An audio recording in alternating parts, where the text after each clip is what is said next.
ನಮಸ್ಕಾರ. ದೇಗುಲ ದರ್ಶನ ಚಾನೆಲ್ಗೆ ಸ್ವಾಗತ. ಬೆಂಗಳೂರಿಗೆ ಲಕ್ಷಾಂತರ ಜನ ಬರ್ತಾರೆ ಹೋಗ್ತಾರೆ.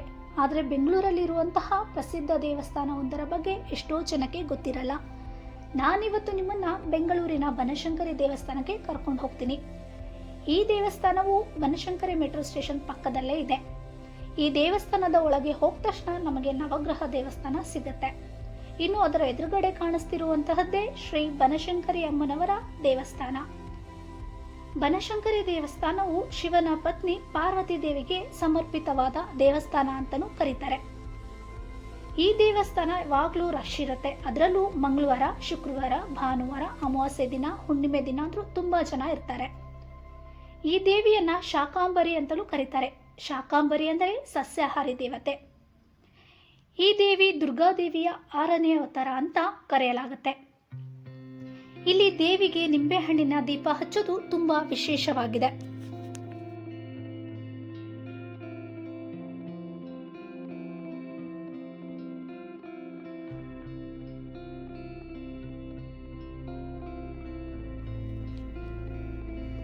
ಇನ್ನು ದೇವಸ್ಥಾನದ ಹತ್ರನೇ ಪೂಜೆಗೆ ಬೇಕಾಗಿರುವಂತ ಎಲ್ಲಾ ವಸ್ತುಗಳು ಸಿಗುತ್ತೆ.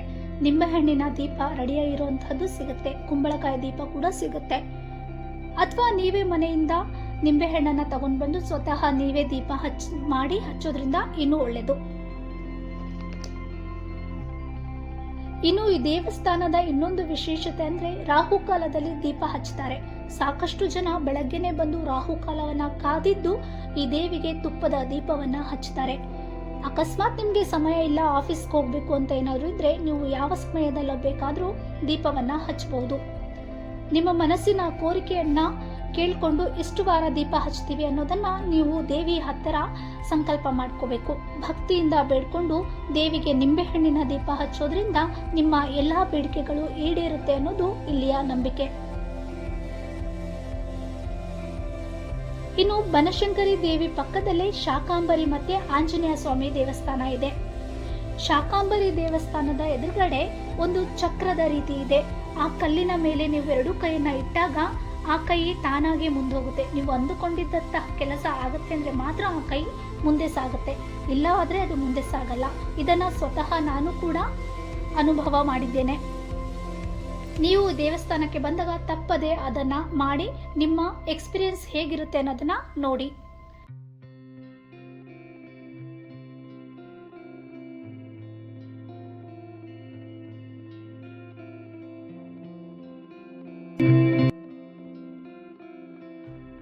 ಇನ್ನು ರಾಹುಕಾಲದಲ್ಲಿ ದೇವಿಗೆ ಪೂಜೆ ಮಾಡೋದ್ರಿಂದ ಭಕ್ತರ ಸಂಕಷ್ಟಗಳು ಕಳೆಯುತ್ತೆ ಅನ್ನೋದು ಜನರ ನಂಬಿಕೆ. ನಾವೆಲ್ಲ ನೋಡಿರ್ತೀವಿ, ಬೇರೆ ದೇವಸ್ಥಾನ ಅಥವಾ ಮನೆಯಲ್ಲೇ ಆಗ್ಲಿ ರಾಹುಕಾಲದಲ್ಲಿ ಪೂಜೆ ಒಳ್ಳೆಯ ಕೆಲಸಗಳನ್ನ ಮಾಡೋದಿಲ್ಲ. ಆದ್ರೆ ಬನಶಂಕರಿ ದೇವಿಗೆ ರಾಹುಕಾಲದಲ್ಲೇ ಪೂಜೆ ಮಾಡೋದು ತುಂಬಾ ವಿಶೇಷ. ನಿಂಬೆಹಣ್ಣಿನ ಜೊತೆ ಕುಂಬಳಕಾಯಿ, ಬೆಲ್ಲದ ದೀಪ, ಹೀಗೆ ನಾನಾ ವಿಧವಾದ ದೀಪಗಳನ್ನ ಭಕ್ತರು ತಾವು ಅಂದುಕೊಂಡಿದ್ದಂತಹ ರೀತಿಯಲ್ಲಿ ಹಚ್ಚಲಾಗುತ್ತೆ. ಇನ್ನು ನೀವು ದೀಪವನ್ನ ಹಚ್ಚಿದ ನಂತರ ದೇವಸ್ಥಾನದ ಒಳಗಡೆ ಹೋಗಿ ಅಲ್ಲಿ ದೇವರಿಗೆ ಆರತಿಯನ್ನ ಮಾಡಿ ನಂತರ ಶಾಕಾಂಬರಿ ದೇವಸ್ಥಾನ ಏನಿದೆ ಅಲ್ಲಿ ಒಂದು ಕಟ್ಟೆ ಇದೆ, ಅಲ್ಲಿ ತೆಗೆದುಕೊಂಡು ಹೋಗಿ ಆ ದೀಪನ ಇಡಬೇಕು.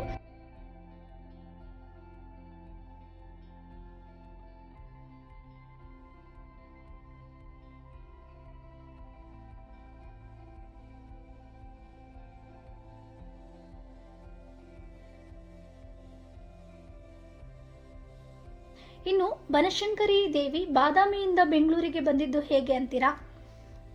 ಈ ದೇವಿಯ ಕಟ್ಟ ಭಕ್ತ ಸೋಮಯ್ಯ ಶೆಟ್ಟಿ ಅನ್ನೋರು ಈ ದೇವಸ್ಥಾನವನ್ನ ಸ್ಥಾಪಿಸಿದ್ರು ಅಂತ ಹೇಳಲಾಗುತ್ತೆ. ಇವರು ಬಾದಾಮಿಯಿಂದ ದೇವಿಯ ಭಾವಚಿತ್ರವನ್ನ ತೆಗೆದುಕೊಂಡು ಬಂದು ಇಲ್ಲಿ ಸ್ಥಾಪನೆ ಮಾಡಿದ್ದಾರೆ ಅಂತ ಇಲ್ಲಿಯ ಜನರು ಹೇಳ್ತಾರೆ. ಅಂದಿನಿಂದ ಇಂದಿನವರೆಗೂ ಎಲ್ಲರೂ ಈ ದೇವಿಯನ್ನ ಪೂಜಿಸ್ತಾ ಬಂದಿದ್ದಾರೆ.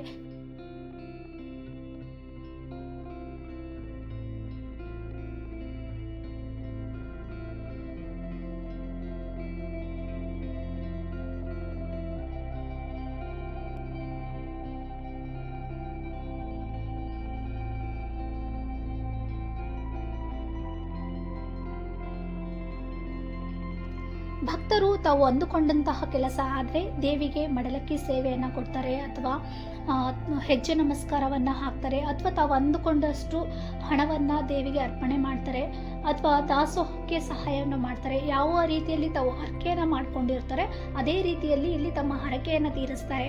ಹೆಜ್ಜೆ ನಮಸ್ಕಾರ ಹಾಕೋದು, ದಾಪು ನಮಸ್ಕಾರ ಹಾಕುವಂತಹದ್ದು ಸಹ ಇಲ್ಲಿಯ ಪದ್ಧತಿ.